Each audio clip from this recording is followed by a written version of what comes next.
Daniel's life was stitched together with exhaustion and love. In a small town where everyone knew each other's struggles, he was the man who never complained, even as life weighed heavily on him. Once a husband, now a widower, he carried the responsibility of raising two little girls who still believed the world was a safe and magical place. His days began before sunrise, working long hours at a diner, where the smell of frying food clung to his clothes and the ache in his back never seemed to leave. The pay was meager, barely enough to cover rent and groceries, yet he endured it all with quiet resilience. When Daniel returned home each evening, tired and worn, his daughters ran into his arms as if he were the richest man alive. He would smile, even when his body begged for rest, because those smiles reminded him why he kept going. After simple dinners, often just soup and bread, he would sit with them, telling stories that painted castles in the sky and kingdoms of kindness. He wanted them to believe in hope, even if his own heart carried the weight of doubt. At night, as he tucked them into bed, Daniel lingered by their side a little longer than most fathers might, brushing back their hair and whispering promises he wasn't sure he could keep. "Everything will be okay. Daddy will always be here."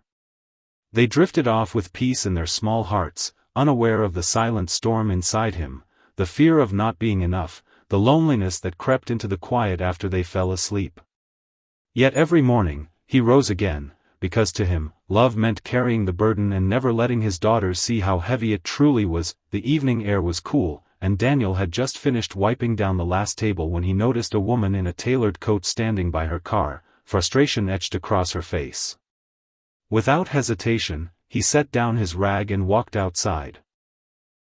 Her engine wouldn't start, and though his hands were rough from years of diner work, he knelt and tried until the car hummed back to life. She thanked him with a gracious smile, but what stayed with her wasn't just his help, it was the quiet humility in the way he brushed it off, saying, anyone would have done the same. Over the following weeks, the woman began visiting the diner often. At first, Daniel thought she liked the food, but soon it became clear she was watching him.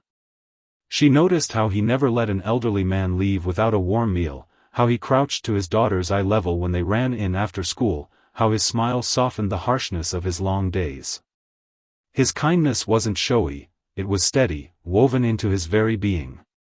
One night, after lingering until closing, she finally spoke her truth. Her name was Amelia, and she wasn't just any customer, she was a wealthy businesswoman, known in circles far removed from Daniel's world. Yet here she was, sitting in his humble diner, her voice almost trembling as she said, "You're a good man, Daniel. The kind this world doesn't have enough of. Your daughters deserve so much more than this life of struggle.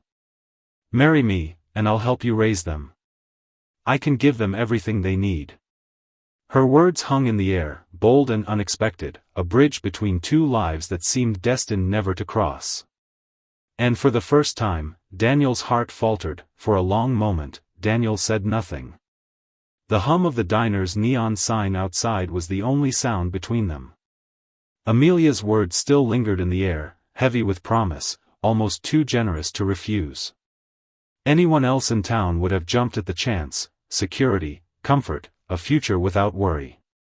He thought of his daughters, the threadbare shoes, the endless nights counting coins to stretch the week. And yet, as tempting as it was, his heart refused to bend. Finally, Daniel lifted his eyes to hers. They were kind but steady, filled with a strength Amelia hadn't expected. His voice was soft, but every word carried weight. "They don't need your money, Amelia. They need my love, my time, and a home built on truth. If I ever marry you, it won't be because of what you can give, but only because of who you are." The silence that followed felt like the world itself had paused. Amelia blinked, her composure faltering. She was used to people seeing her fortune first, calculating what they might gain. Never had someone looked past it, stripping it of its power. His words landed like a gentle shock, shaking something deep within her. Her chest tightened, not from rejection but from the raw honesty of his heart. For the first time in years, she felt vulnerable, not as the untouchable businesswoman, but as a woman simply longing to be seen. Daniel leaned back, his hands folded on the table, weary but resolute. He knew his life was hard, yet he would never trade his dignity, never let love become a bargain. Amelia studied him quietly, realizing that in all her wealth and success, she had never met someone so rich in spirit. And that realization stirred something she could not ignore. Amelia gripped the steering wheel tightly as the city lights blurred through her tears.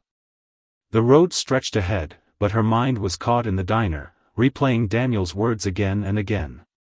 "They don't need your money. They need my love."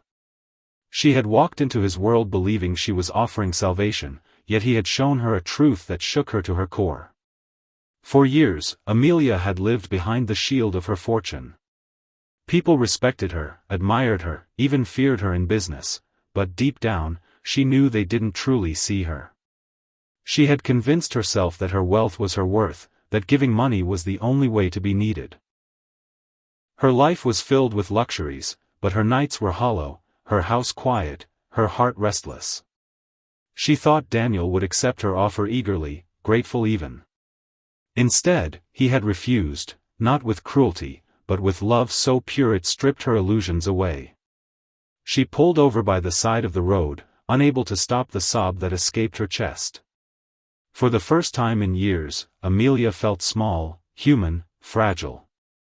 Yet mingled with the ache in her heart was something else, relief. He hadn't wanted her wealth, hadn't looked at her with calculating eyes. He had seen her, Amelia, not the millionaire, not the businesswoman, just a woman standing before him. The more she thought about it, the more she realized Daniel had given her a gift far greater than anything money could buy, the reminder that love, in its truest form, is freely given, never earned with riches. That night, Amelia promised herself she would return. Not with wealth as an offering, but with her heart open, ready to learn what real love and family truly meant. Weeks passed, and the winter air softened into spring. Daniel had almost convinced himself that Amelia would never return, that her world was too far from his own. But one Saturday morning, as he and his daughters played in the park, there she was, no chauffeur, no polished armor of wealth, just Amelia, dressed simply, holding a basket of homemade cookies with an uncertain smile. The girls took to her quickly.